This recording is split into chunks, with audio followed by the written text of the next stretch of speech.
সাহিত্যিকদের উপাধি সম্পর্কে জানতে হবে। ঈশ্বরচন্দ্র শর্মা, তাকে আমরা অনেকে বিদ্যাসাগর নামে চিনি, তিনি বাংলা গদ্যের জনক, বিরাম চিহ্ন এবং জ্যোতিচিহ্নের প্রবর্তক। জীবনানন্দ দাশ, তাকে বলা হয় তিমির হননের কবি, নির্জনতার কবি, রূপসী বাংলার কবি এবং প্রকৃতির কবি। বঙ্কিমচন্দ্র চট্টোপাধ্যায়, তাকে সাহিত্য সম্রাট বলা হয়, তাকে বাংলার ওয়াল্টার স্কট বলা হয় এবং বাংলা সাহিত্যের প্রথম সার্থক ঔপন্যাসিক বলা হয়। বিহারীলাল চক্রবর্তী, তিনি বাংলার গীতকবিতার জনক এবং বিশ্বকবি রবীন্দ্রনাথ ঠাকুর তাকে ভোরের পাখি নামে অভিহিত করেছেন। মাইকেল মধুসূদন দত্ত, তিনি অমিত্রাক্ষরের জনক, পত্তকুলম্ভব কবি, বাংলা সাহিত্যের আধুনিকতার প্রবর্তক এবং সনেটের প্রবর্তক। রবীন্দ্রনাথ ঠাকুর হচ্ছে ছোট গল্পের জনক, কবিগুরু এবং বিশ্বকবি উপাধি দেন তাকে ব্রহ্মা বান্ধব। সুফিয়া কামালকে বলা হয় জননী সাহসিকা এবং বাংলাদেশের শ্রেষ্ঠ মহিলা কবি। কাজী নজরুল ইসলাম বিদ্রোহী কবি এবং জাতীয় কবি। হেমচন্দ্র বন্দ্যোপাধ্যায়, বাংলার মিল্টন বলা হয় তাকে। বেগম রোকেয়াকে নারী জাগরণের অগ্রদূত বলা হয়। আব্দুল করিমকে সাহিত্য বিশারদ বলা হয়। ইসমাইল হোসেন সিরাজি, স্বপ্নাতুর কবি। গোলাম মোস্তফা, কাব্য সুধাকর। গোবিন্দ চন্দ্র দাস, তাকে বলা হয় স্বভাব কবি। জসিমউদ্দিনকে বলা হয় পল্লী কবি, আমরা সবাই জানি। জাহানারা ইমামকে বলা হয় শহীদ জননী।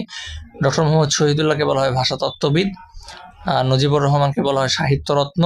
নুরুন্নেসা খাতুনকে বলা হয় সাহিত্য সরস্বতী। প্যারীচাঁদ মিত্রকে বলা হয় বাংলা উপন্যাসের প্রতিষ্ঠাতা পুরুষ। প্রমোদ চৌধুরীকে বলা হয় চলিত রীতির প্রবর্তক। সমর সেনকে বলা হয় আধুনিক যুগের নাগরিক কবি। সতীন্দ্রনাথ দত্তকে বলা হয় ক্লাসিক কবি। ঈশ্বরচন্দ্র গুপ্তকে বলা হয় যুগ সন্ধিক্ষণের কবি। সুকান্ত ভট্টাচার্যকে বলা হয় কিশোর কবি। সুভাষ মুখোপাধ্যায়কে বলা হয় পদাতিক কবি। অনন্ত বড়ুকে বলা হয় বড়ু চণ্ডীদাস। আব্দুল কাদেরকে বলা হয় ছান্দসিক কবি। দিলওয়ারকে বলা হয় গণমানুষের কবি। কেদারনাথ বন্দ্যোপাধ্যায়কে বলা হয় দাদামশাই।